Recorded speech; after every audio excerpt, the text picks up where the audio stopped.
Hotepu, my beloved gay shamans, welcome to our continued adventure into the Papyrus of Ani, the Egyptian Book of Awakening the Divine Within, the so-called Book of the Dead. And we'll start here with line 4, section B, which begins here with this glyph with the arm,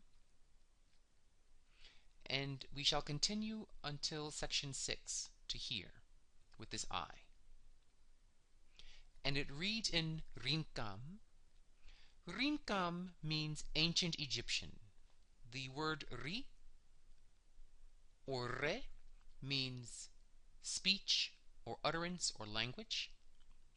Un means of, and kam means Kemet, Egypt, the Nile Valley. So we say Rinkam, Jedarinkam. Jedarinkam means I speak ancient Egyptian. So in Rinkam, it is read as such. Dife ku was makeru peret ba anki rema heru kohuti in ka in osar an ani ma'a keru kher osar. More fluidly, difekuas ma keru peretimbanki rema herukohuti kanosar an anui ma keru kherosar. Okay.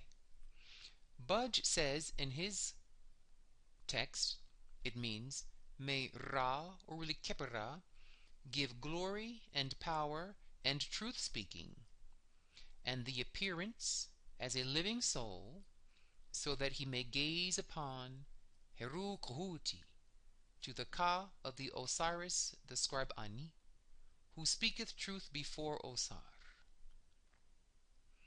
Okay. Now let's initiate you into what it really means. Difeku, may Ra or Khepera give glory. This word is ku here. It does mean glory. It means light, splendor, flight. But most importantly, this is the avatar of the god of wisdom called Ma'a, or Ma'a Tehuti, or Tehuti. This bird was the symbol of wisdom in Egypt because this bird has the trait of standing on one leg like a stork for long periods of time by the banks of the Nile or in the water, patiently standing there as if in suspended animation, waiting for a glint of a fish to swim by. Then it, with lightning speed, grabs it. So the gay black men of Kemet watched this bird, and they said, this animal has immense powers of concentration, of stillness, and he's reflecting into water, which was the code for trance, because water is a reflective element. So one reflects or thinks deeply about a matter when in trance.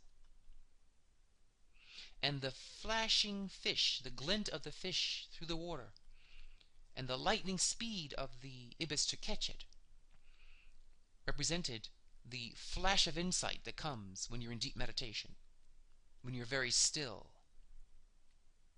and how your mind just absorbs it like a strike of lightning, boom, a bolt from the blue, a bright idea out of the blue. We say out of the deep blue in Kemet. That idea came to me out of the deep blue like a flash of a fish before the eyes of the ibis man.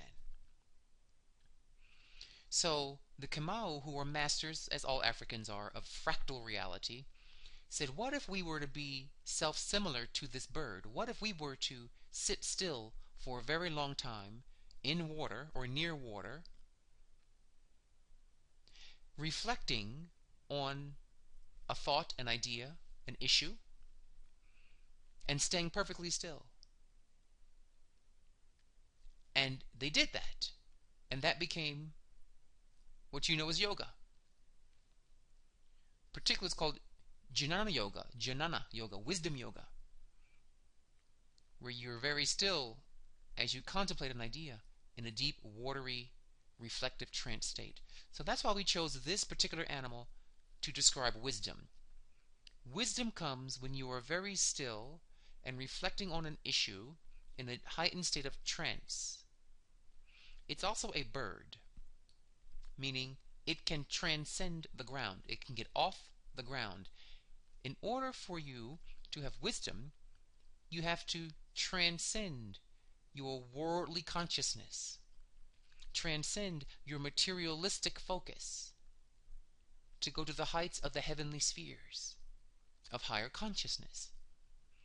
You see how the blacks of Kemet, these gay people of Kemet, use such strong symbols to compact vast stores of information in one image. And yes, of course there were gay people in Kemet. They were called the gatekeepers, as they were told, or called by the Dogon still, in Mali. So here we have the idea of wisdom coming from stillness of mind, what's called mindfulness in the Buddhist system, or one-pointedness. We have the mind takes flight and transcends worldly consciousness, transcends the five senses to see with greater senses, with the cosmic mind that can fly anywhere. And more importantly, this word ku means the high oracle. The high oracle. A high oracle is an oracle received from the ibis part of the spirit that speaks in a binary mathematical fashion. It is a spiritual computer, and I mean that quite literally, no metaphor here. The information is received through a set of binary codes. They can be open, closed units, yin or yang, where yang is a single line, yin is a broken line. Some kind of binary language, because the universe speaks. The manifested universe, the universe in action, speaks through duality. Thus a binary language. Thus tarot and runes don't qualify as high oracles. They are low oracles, because the highest part of you, the creator, speaks through math. Nature speaks through math. Nature is run by math. And this God, Ma'a Tehuti, Ma'a is where the word mathematikos comes from in Greek. The Greek word math comes from Egypt. Ma'a, timaatikos. Now, this word means the messages from the Creator, what we call the Holy of Holies. We don't use the word God in the Golden Beetle because it's an English word and we're not speaking about English traditions. And it is a white man's word. And we're not discussing a white man's religion. This is the Nile Valley, the blacks of Kemet. So we say Neter. Neter, also pronounced Nchora. But most people know it as Neter in the Kemetic world. So this is the word of Neter, what you would call the word of God. But let's be clear about this. The word ku, as he says, means glory, it means light, it means splendor, it means brilliance.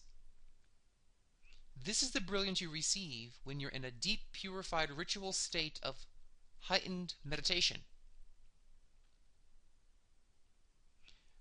The white religions and the Semitic religions, which includes Islam and includes Judaism.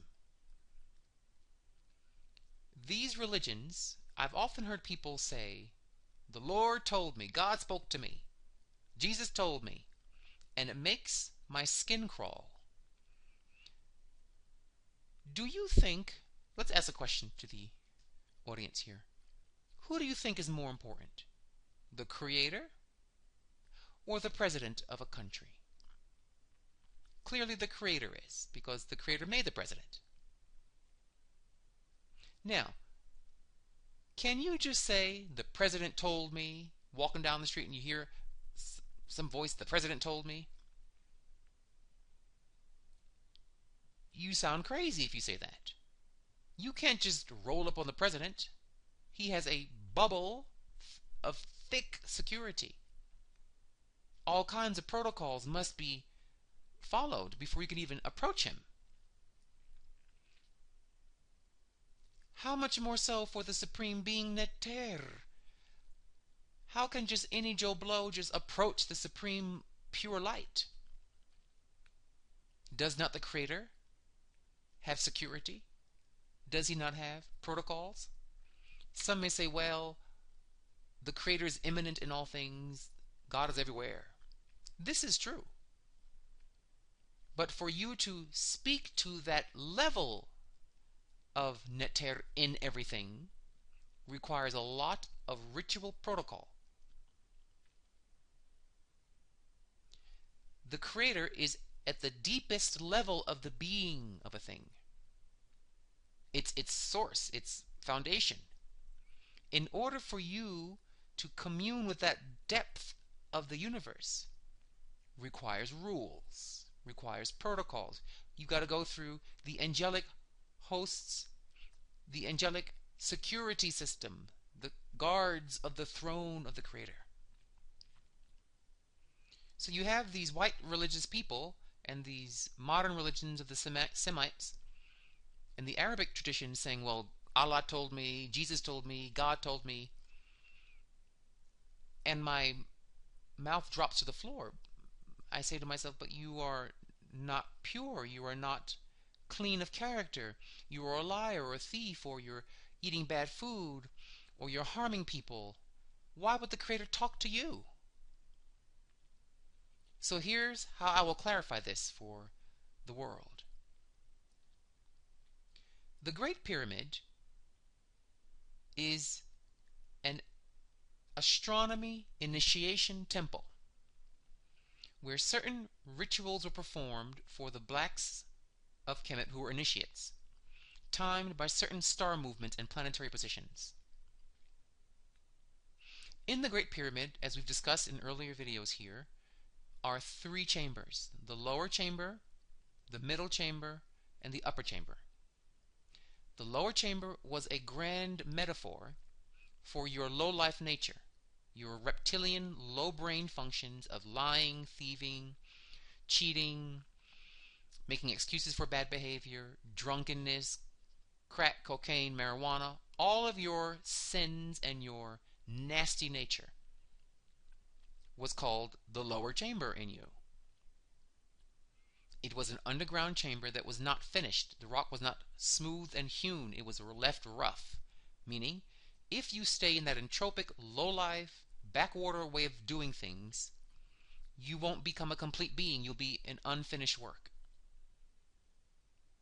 The middle chamber corresponds to the great battle between good and evil within you. It's the mix of your bad habits fighting your good habits. So that's the battlefield between staying an animal or becoming human.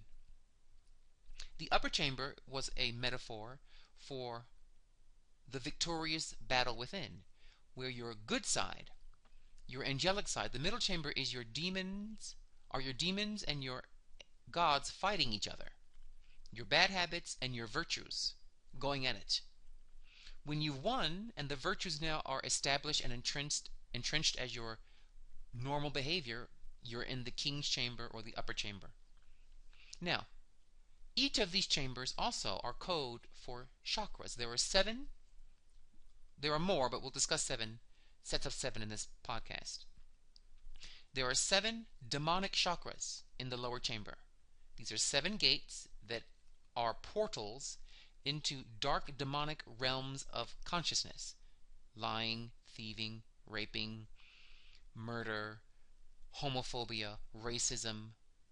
Those kinds of people we call the apop people, the people of the boa constrictor. They have 7 chakras. Every human has these chakra gates. The middle chamber has 7 mixed chakras, where it's a mix of demonic chakras with pure chakras.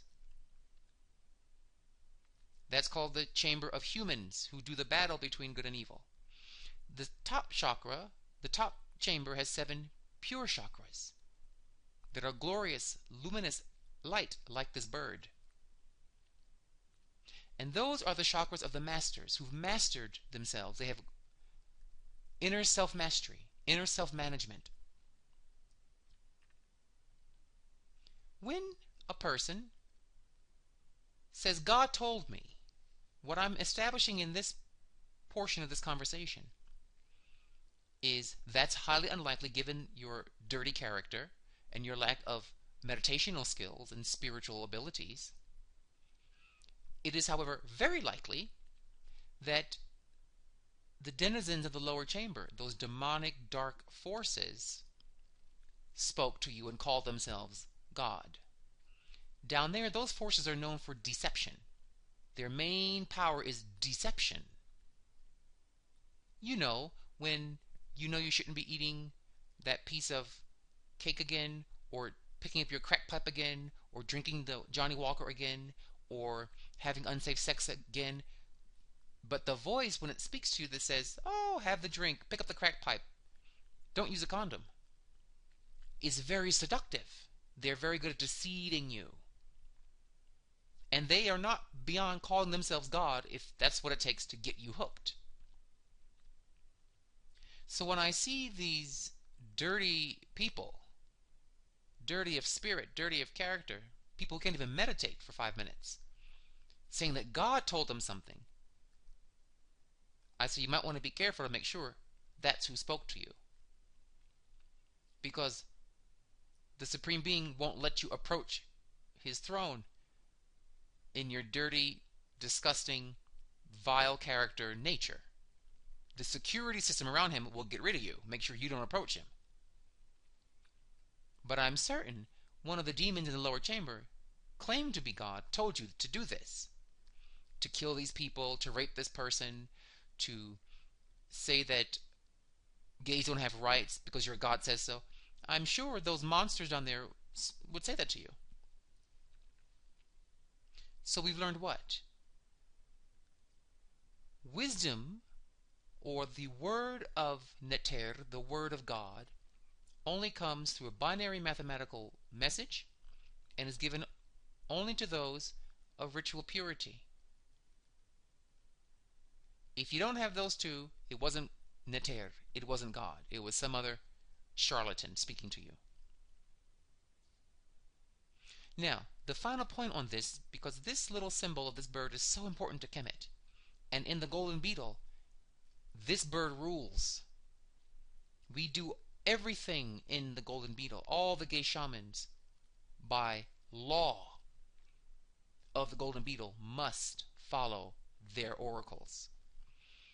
You must. It is the law of the land. You must follow wisdom. A key thing here is that because everyone is not skilled or talented enough to go into deep, transcendental, meditative states to commune with the deepest stratum of cosmic consciousness you call Neter, or the Creator, thank goodness the Masters left us tools called the high oracles,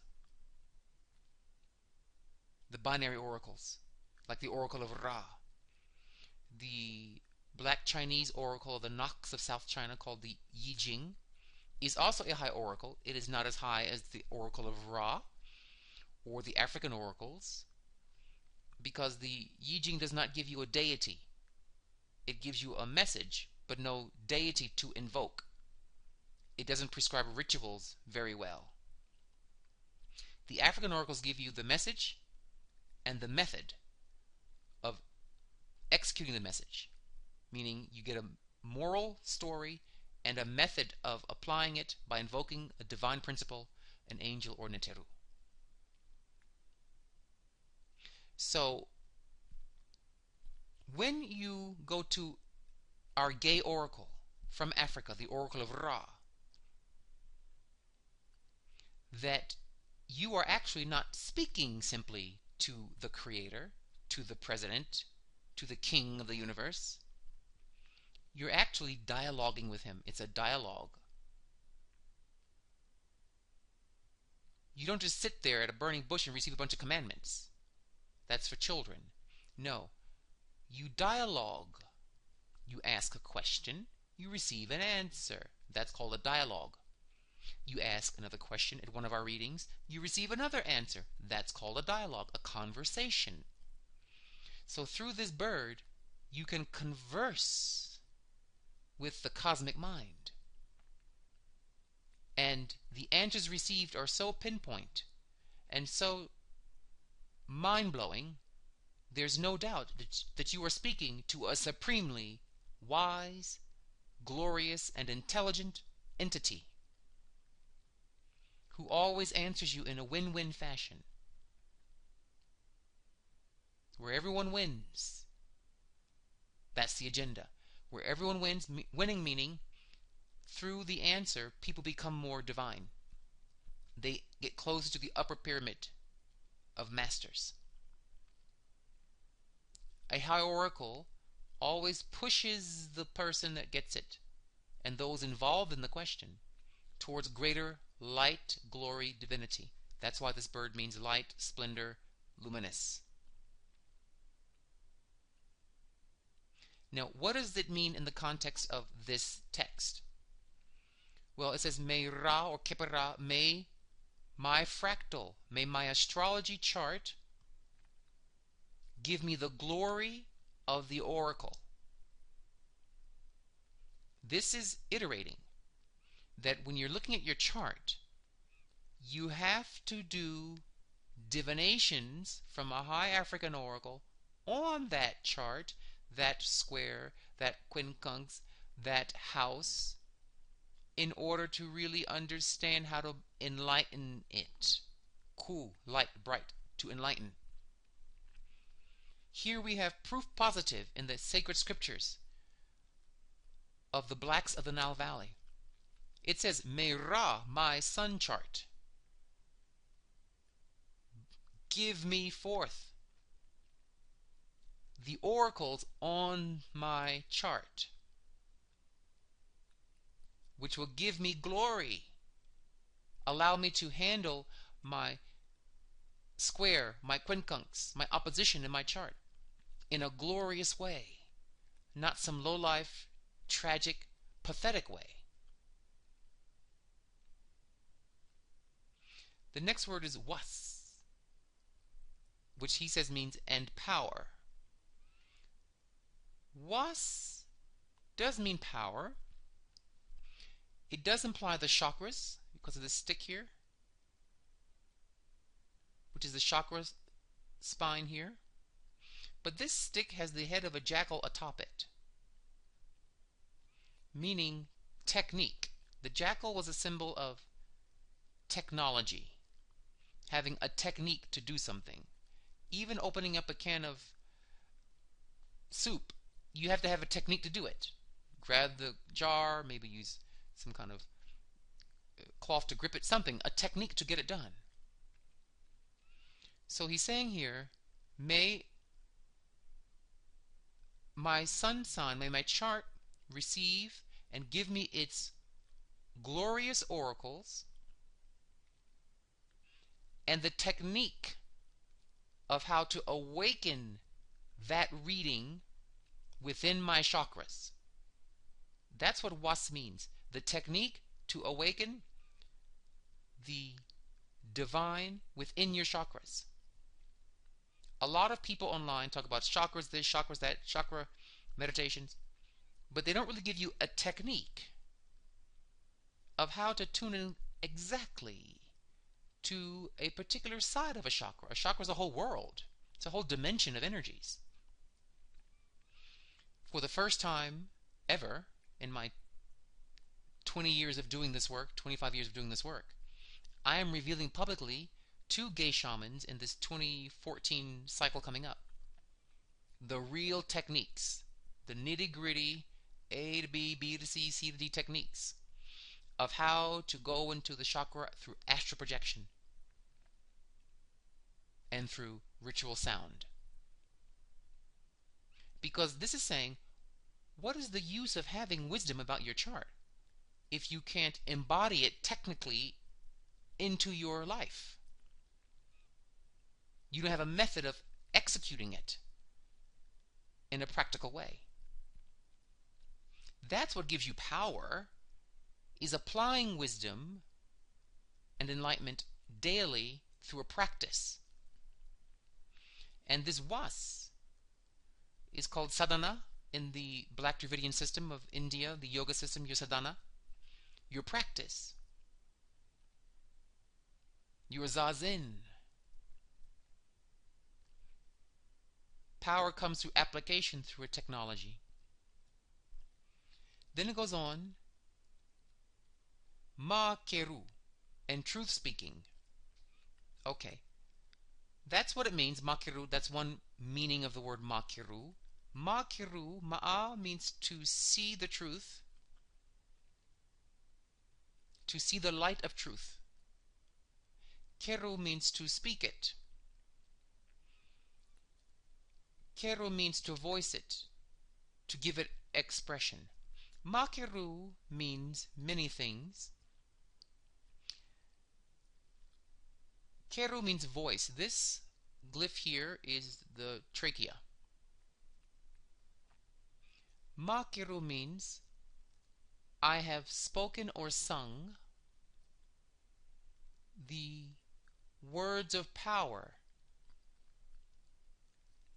that give me the technical method, here technical method, of applying the oracle wisdom to my chart, my sun signs. Makeru means I have voiced or intoned the words of power as the technology of invoking the truth of the reading on my transits.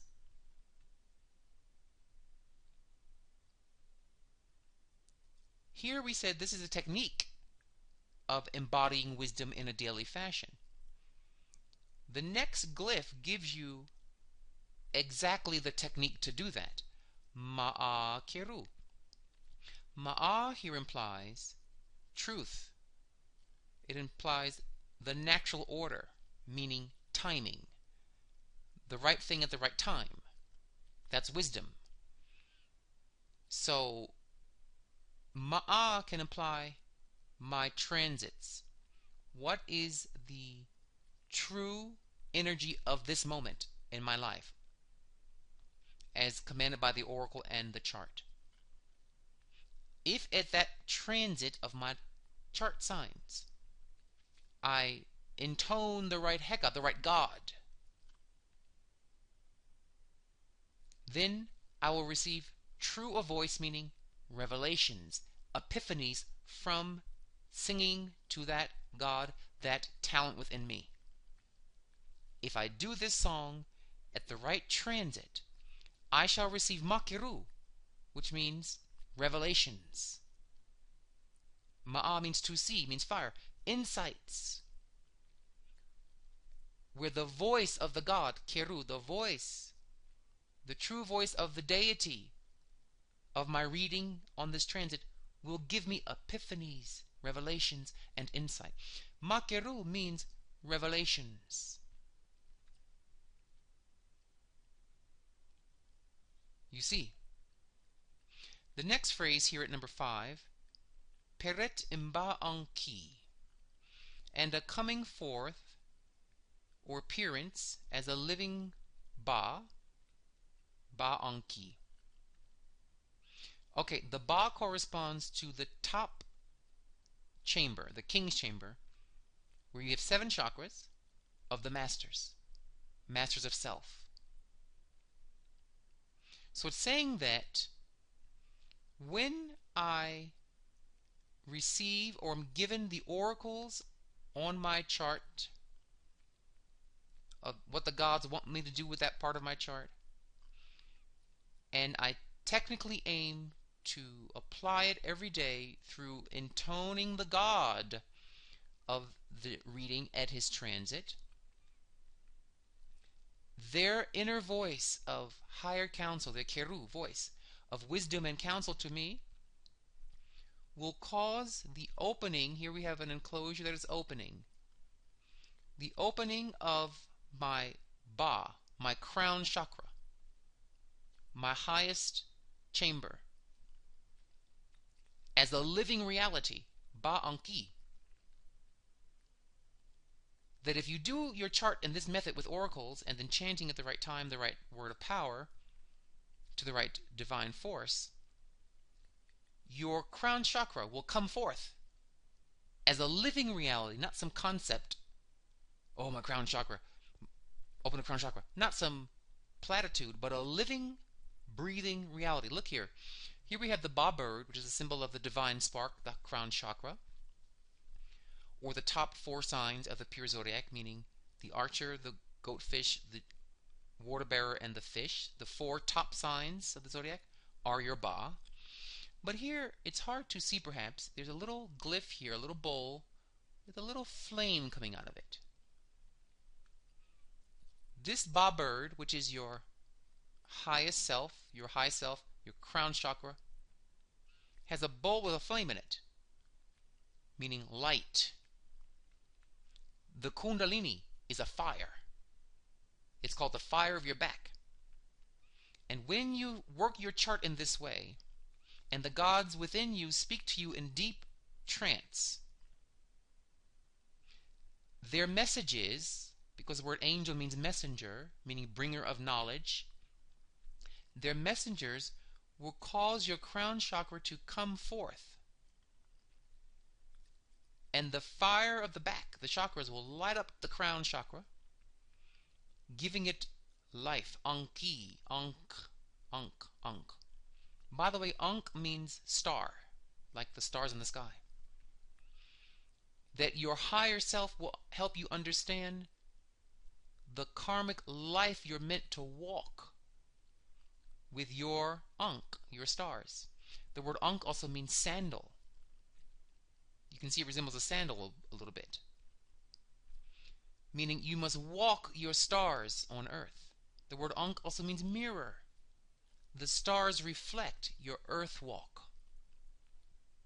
And that if you do this process of doing divinations on your chart, calling the gods through their words of power, that they may open up your crown chakra through the fire of the back, the kundalini serpent of fire, that you may walk your starry destiny and reflect those karmas on earth.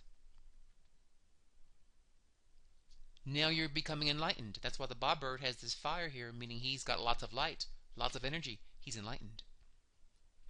Then it says, Rema'a hirkohuti in kanosar an anui.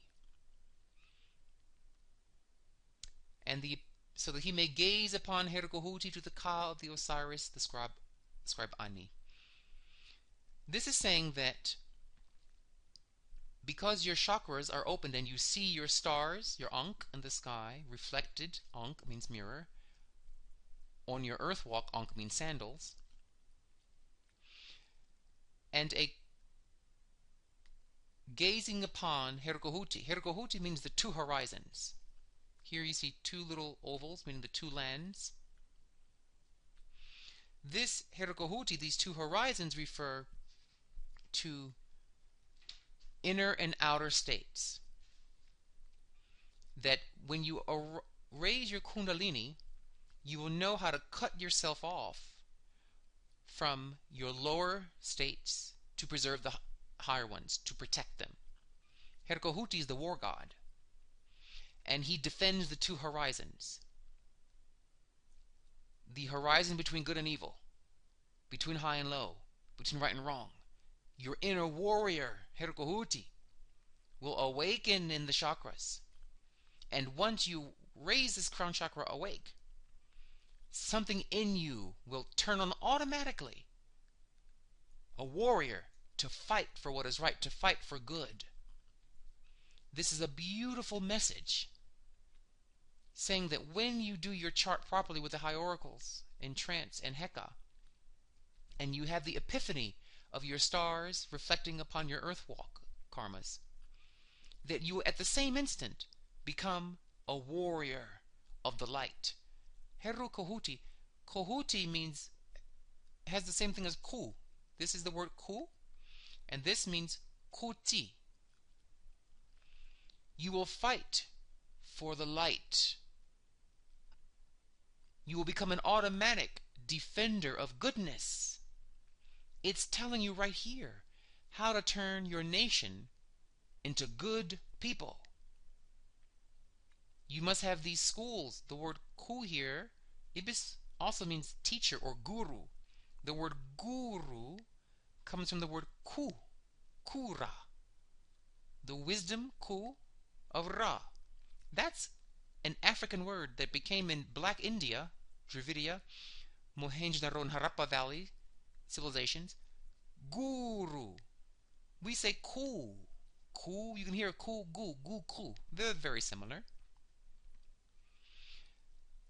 That you make gurus or ku'u by teaching them the word guru, teacher. Teach them their charts and how to work the oracles in those charts with words of power. And because he has awakened his higher mind and become an automatic instant warrior for the light, he gains the title Osar. Pure DNA will now dominate his life and his reincarnations. The pure DNA'd one, Ani. And Ani has here this glyph of ancestors holding the whip. Recall before we discussed that the DNA principle separated wheat from chaff, the good seeds from the mess. This glyph here, which means Pa'u, Pa'ut, or Shepsu, or Sechesu, ancestors, meaning those ancestors that have whipped themselves into shape according to the divine law. They've purified themselves. I meant to mention over here, to quickly reference back to the previous video, this word Shezep, which also means ancestor. This word means the same thing as this word here, this little man. But here it has the word Shezep, which means light, to bring light to, has this arm with a stick, a beating stick. Here we have a man with a whipping stick. Self-similar. When people discuss the light, when you die you see this white light, don't be fooled. That light's going to beat your behind. That's why it's shown here as a stick. That light's going to whoop you, spank you, knock the evil out of you, and call you out. So don't be fooled. People say, oh, the white light, but I was called back. Lucky you were called back. Because once you see that light, you first meet your ancestors there in that white light, in out-of-body experiences, after-death or near-death experiences, excuse me. I saw my ancestors. They're there to pity you because you're about to get your butt whooped by that divine light. For all of your sins and evils and low-life behavior, you're about to get it good. The next thing you're going to see is the judgment hall. So don't be fooled by this white light thing. If you've been dirty, you're going to get it good. And this figure here shows that the ancestors who lit up their chakras here made the Ba, the crown chakra, a living force, not some philosophical force, which triggered their warrior for the light, automaton, are those who whooped themselves in shape. They beat their chart. They whipped it. They beat out all the crap in the chart, all the dirt in the seeds of karma. And then we have here Ma Keru Kerosar. That Ani now, who is enlightened crown chakra man, warrior of the light, is true of voice again before Osar, the DNA within his lineage. And here we have the word Makeru, same word here, Makeru, but spelled a little differently, Makeru. Here we have the sickle, meaning he's cut the crap out of himself, the wheat from the chaff. So he's been purified. And here we have this Keru symbol that was laying flat here, meaning it was in a reposing state, a potential state, now is fully functional. It is up and at him. He's really good at calling the chants, the words of power, the hekau of the gods. He makes the gods stand up at his call before the good DNA.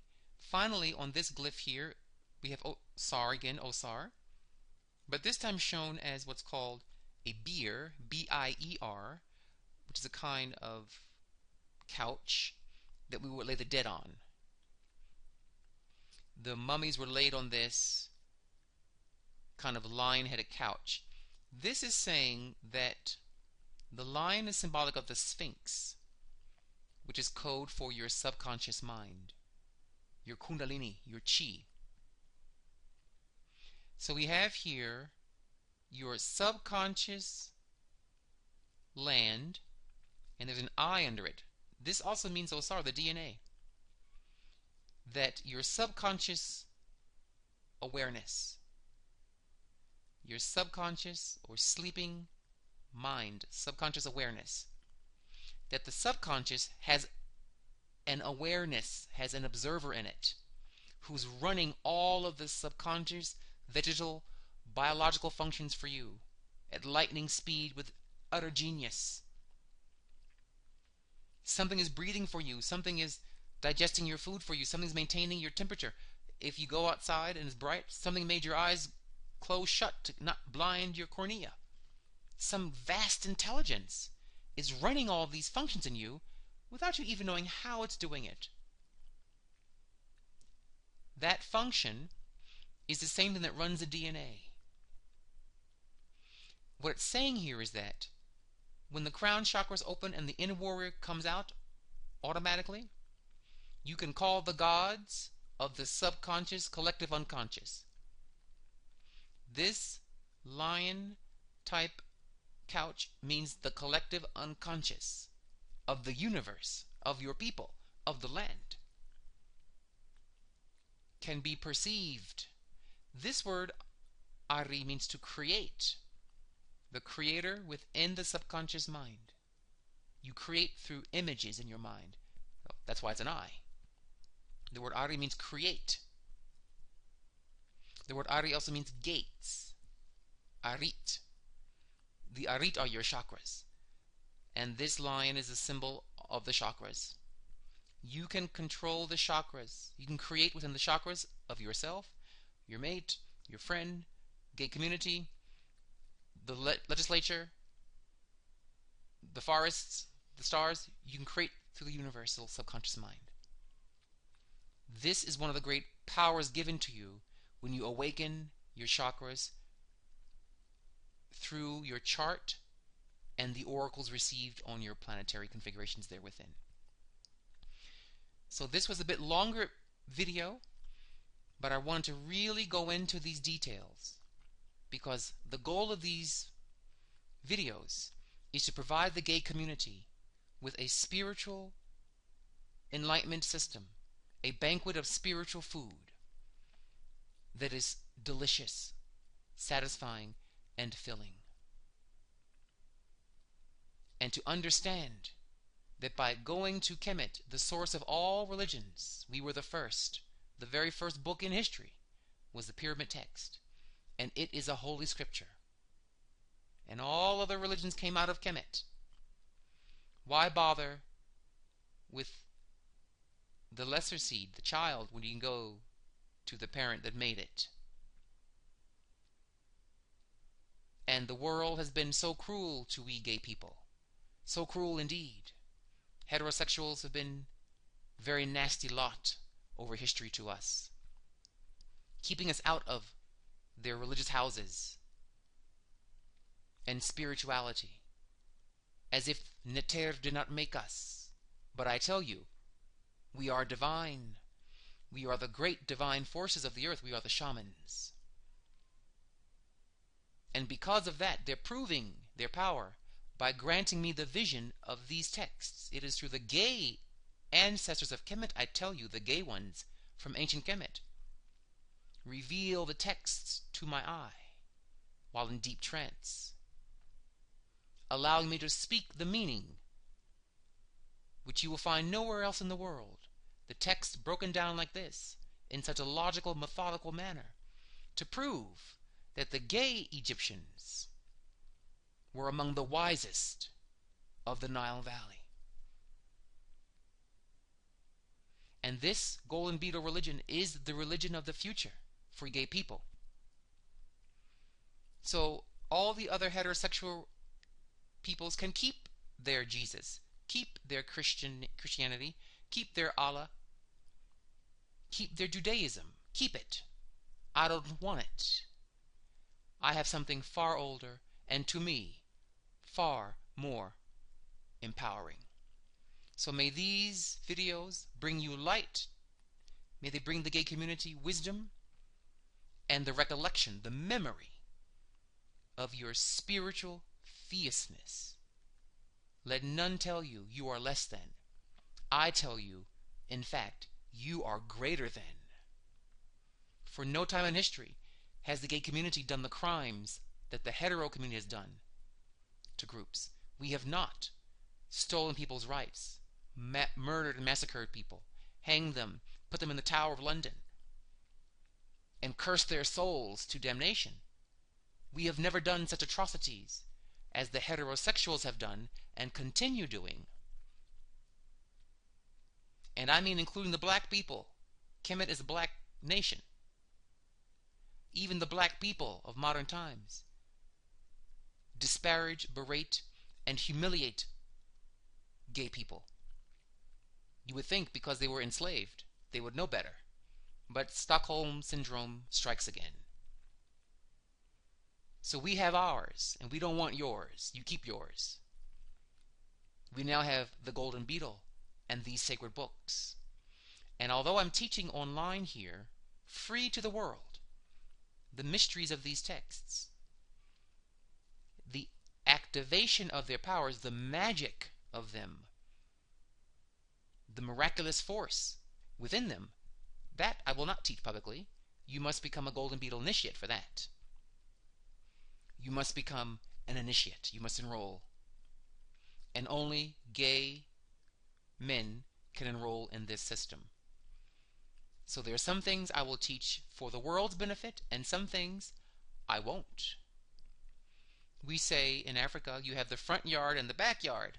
The front yard's for any passerby who wants to look at your beautiful garden. The backyard's only for guests you've invited into your home. So sorry, heterosexual people, you must now take the lumps of the karma of your tribes. And many of you who are watching my videos know that these videos are far in advance in technical detail of spiritual phenomena of many other sites. And many of you want in. I will let you into the front yard. But unless you like men, and you are a man, or you are male, you're not getting in the backyard. The backyard's for gay men. We've been told that for many centuries. So I'm going to make you right. If you want into the backyard, you must like backyards. So, be well, Dwau and Hotepu.